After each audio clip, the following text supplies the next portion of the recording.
జై శ్రీరామ్. ఈ మధ్య కొంతమంది పెద్దలు చతురామ్నాయ పీఠాలు ఆదిశంకరులు స్థాపించలేదని అన్నారు. ఆదిశంకరులే ఈ 4 ఆమ్నాయ పీఠాలు స్థాపించారు అనడానికి ప్రధానంగా మనకి 3 రకాల ప్రమాణాలు కనిపిస్తాయి. అవి సాహిత్యపరమైన ఆధారాలు, గురు పరంపర మరియు చారిత్రక సాంప్రదాయాలు. వీటికి సంబంధించిన ముఖ్యమైన వివరాలు తెలుసుకుందాం.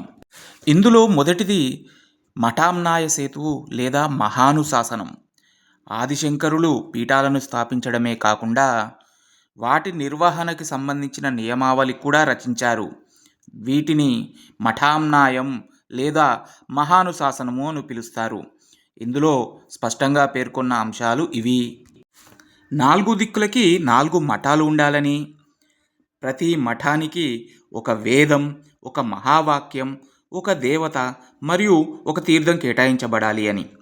ఈ మఠాధిపతులందరూ కూడా అంటే ఈ 4 ఆమ్నాయ పీఠాలకి మఠాధిపతులు సన్యాస ధర్మాన్ని పాటిస్తూ ధర్మ ప్రచారం ఎలా చేయాలి అని ఉంది. ఈ గ్రంథం స్వయంగా శంకరులే రచించినట్టుగా సాంప్రదాయం చెప్తోంది. ఇక రెండవ ప్రమాణం శంకర విజయ కావ్యాలు. ఆదిశంకరాచార్యుల జీవిత చరిత్రను వివరించే ప్రాచీన గ్రంథాలని శంకర విజయాలు అంటారు. వీటిలో ముఖ్యమైనవి ఇప్పుడు వివరిస్తాను. మొదటిది మాధవీయ శంకర విజయం. ఇది అత్యంత ప్రామాణికంగా భావించబడుతుంది. ఇందులో శంకరులు దేశ పర్యటన చేస్తూ 4 దిక్కులు 4 మఠాలని స్థాపించి తన 4 ప్రధాన శిష్యులను ఆయా పీఠాలకి అధిపతులుగా నియమించినట్టు స్పష్టంగా ఉంది. ఇదే కాకుండా చిద్విలాస శంకర విజయం, ఆనందగిరి శంకర విజయం వంటి ఇతర గ్రంథాలు కూడా ఈ విషయాన్ని ధృవీకరిస్తాయి. ఇక మూడవ ప్రమాణం అవిచ్ఛిన్న గురు పరంపర. ఆదిశంకరులు స్థాపించినప్పటి నుంచి నేటి వరకు ఈ పీఠాలకు గురు పరంపర కొనసాగుతూనే ఉంది. ప్రతి పీఠానికి మొదటి గురువుగా శంకరుల ప్రత్యక్ష శిష్యులే ఉన్నారు. ఈ 4 పీఠాలు మరియు వాటికి నియమించబడిన మొదటి అధిపతుల వివరాలు తెలుసుకుందాం. తూర్పు దిక్కున గోవర్ధన పీఠం.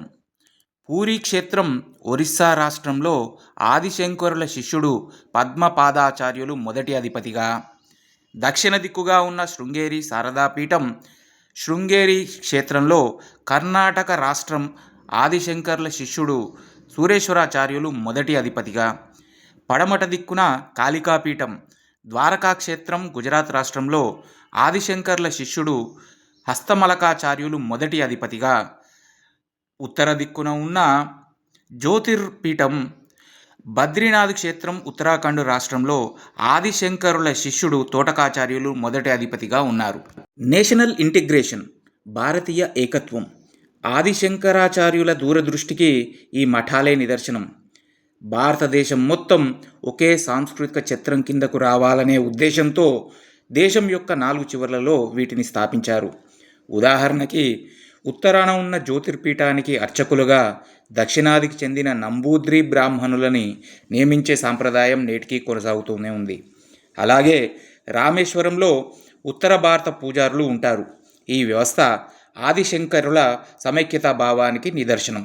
చరిత్రకారులు ఆదిశంకరుల కాలంపై అంటే క్రీస్తుపూర్వం నాటివారా లేక క్రీస్తు శకం 8వ శతాబ్దం వారా అన్న విషయంలో భిన్న అభిప్రాయాలు ఉన్నప్పటికీ ఈ 4 పీఠాలు స్థాపించింది, సనాతన ధర్మ రక్షణకు ఒక వ్యవస్థ ఏర్పాటు చేసింది మాత్రం ఆదిశంకరాచార్యులేనని చెప్పడానికి పైన పేర్కొన్న గ్రంథాలు మరియు నేటికి కొనసాగుతున్న సాంప్రదాయాలే ప్రబల సాక్ష్యం. మీకు ఈ పీఠాలలో ఏదైనా ఒకదాని గురించి మరింత లోతుగా తెలుసుకోవాలంటే కామెంట్ చేయండి. జై శ్రీరామ్.